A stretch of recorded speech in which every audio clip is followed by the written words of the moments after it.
करने आए, हम नहीं जीत पाए और आप लोगों का बहुत बहुत धन्यवाद। और एक बात और कहना चाहूंगी कि लड़ाई लड़ी पूरे दिल से लड़ी, लेकिन अगर प्रेसिडेंट ब्रिजभूषण जैसे आदमी जैसा ही रहता है, उसका बिल्कुल सहयोगी है, उसका बिजनेस पार्टनर है, वो अगर इस फेडरेशन में रहेगा तो मैं अपनी कुश्ती को त्यागती हूँ और मैं आज के बाद कभी भी आपको 40 ദിവസമാണ് ഞങ്ങൾ റോഡിൽ കിടന്നുറങ്ങിയത്. രാജ്യത്തിന്റെ പല ഭാഗത്തു നിന്നുമുള്ള ആളുകൾ ഞങ്ങളെ പിന്തുണയ്ക്കാൻ എത്തിയിരുന്നു. ബ്രിജ്ഭൂഷൺ സിംഗിന്റെ ബിസിനസ് പങ്കാളിയും അടുത്ത സഹായിയുമായ ഒരാൾ റെസ്ലിംഗ് ഫെഡറേഷൻ ഓഫ് ഇന്ത്യയുടെ പ്രസിഡന്റായി തിരഞ്ഞെടുക്കപ്പെട്ടിരിക്കുന്നു. I quit wrestling.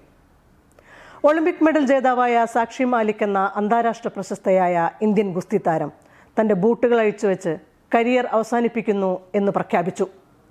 ഗുസ്തി താരമായ ബജ്രംഗ് പൂനിയ തനിക്ക് കിട്ടിയ പത്മശ്രീ പുരസ്കാരം തിരിച്ചു നൽകുകയാണ് എന്ന് പ്രസ്താവിച്ചു.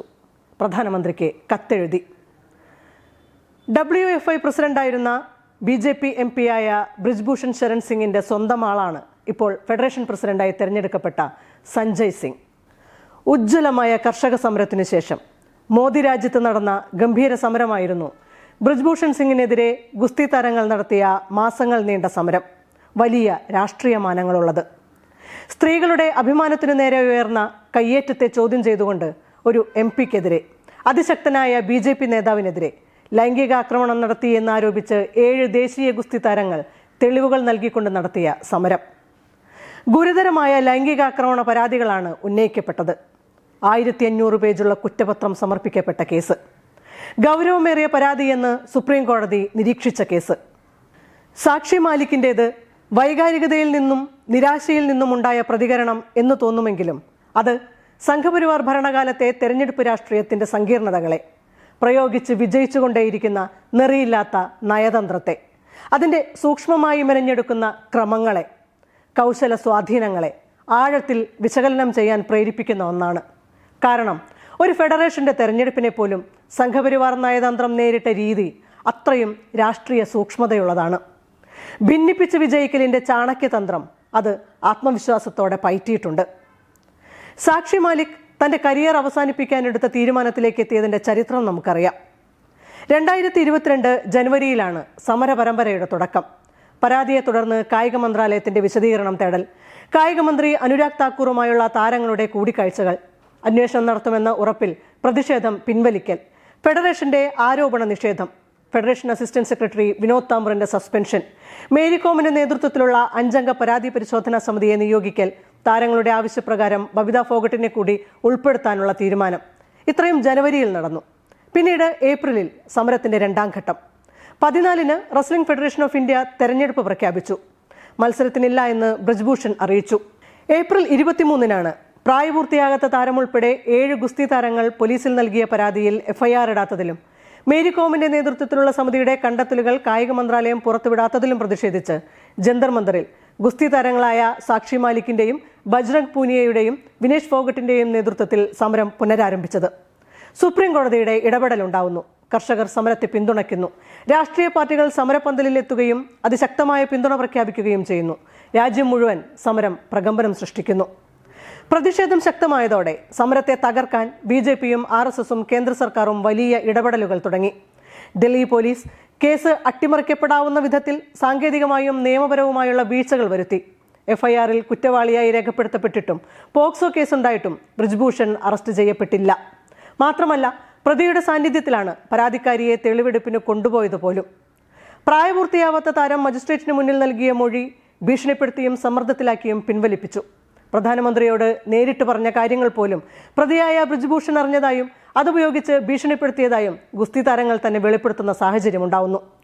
ആഭ്യന്തരമന്ത്രി അമിത്ഷാ അർദ്ധരാത്രിയിൽ സമരക്കാരുമായി നേരിട്ട് ചർച്ച നടത്തുന്നു.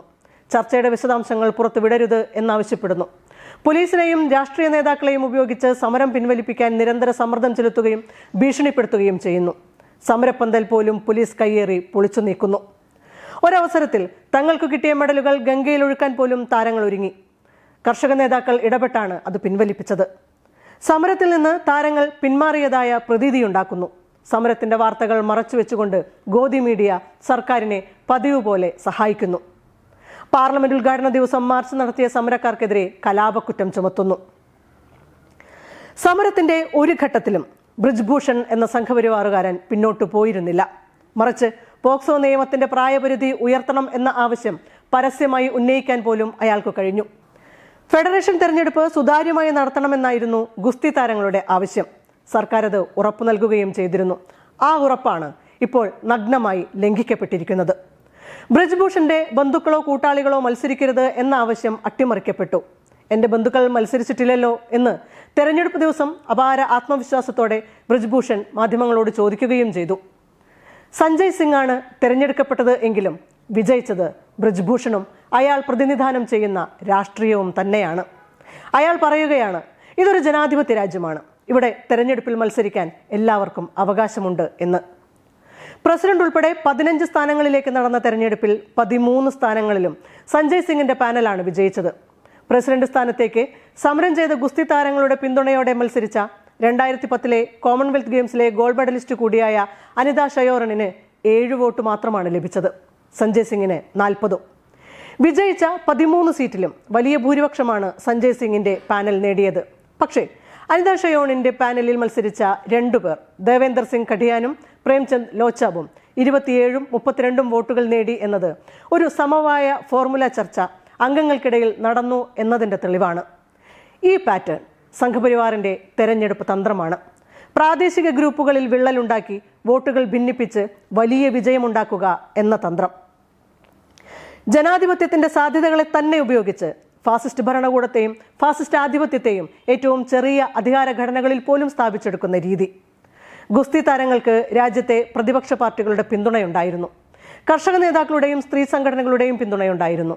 രാജ്യത്തിന്റെ ജനാധിപത്യ ബോധവും ജനാധിപത്യ പ്രതീക്ഷയും ലൈംഗികാക്രമണം നേരിട്ട ഗുസ്തി താരങ്ങൾക്കും അവർക്ക് വേണ്ടി മാസങ്ങളോളം തെരുവിൽ സമരം ചെയ്തവർക്കും ഒപ്പം തന്നെയായിരുന്നു.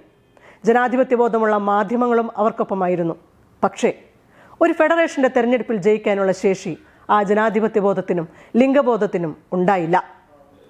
ഇന്ത്യൻ തെരഞ്ഞെടുപ്പ് രാഷ്ട്രീയം എല്ലാത്തരം ജനാധിപത്യ മാനവിക ബോധങ്ങളെയും അട്ടിമറിക്കാനോ നിസാരവൽക്കരിക്കാനോ ശേഷി നേടിയ സമഗ്രാധിപത്യ രാഷ്ട്രീയ ഗോതയായി മാറിക്കഴിഞ്ഞിട്ടുണ്ട്. സാക്ഷി മാലിക്കിന്റെ നിരാശ ഇന്ത്യൻ ജനാധിപത്യത്തിന്റെ കണ്ണിലെ നനവു കൂടിയാണ്. 2024 ഒരു പാർലമെന്റ് തെരഞ്ഞെടുപ്പ് മുന്നിൽ നിൽക്കുമ്പോൾ ബ്രിജ്ഭൂഷണും സഞ്ജയ് സിംഗിനും മുന്നിൽ, അമിത്ഷായ്ക്കും നരേന്ദ്രമോദിക്കും മുന്നിൽ സാക്ഷി മാലിക് അഴിച്ചുവെച്ച നീല നിറമുള്ള ഷൂവിന്, ബജ്രംഗ് പൂനിയ തിരിച്ചു നൽകിയ പത്മശ്രീക്ക് ഇന്ത്യൻ ജനതയോട് ഇനിയും ജനാധിപത്യത്തെക്കുറിച്ചും സമരത്തെക്കുറിച്ചും പറയാൻ ബാക്കിയുണ്ട് എന്ന് പ്രതീക്ഷിക്കാം.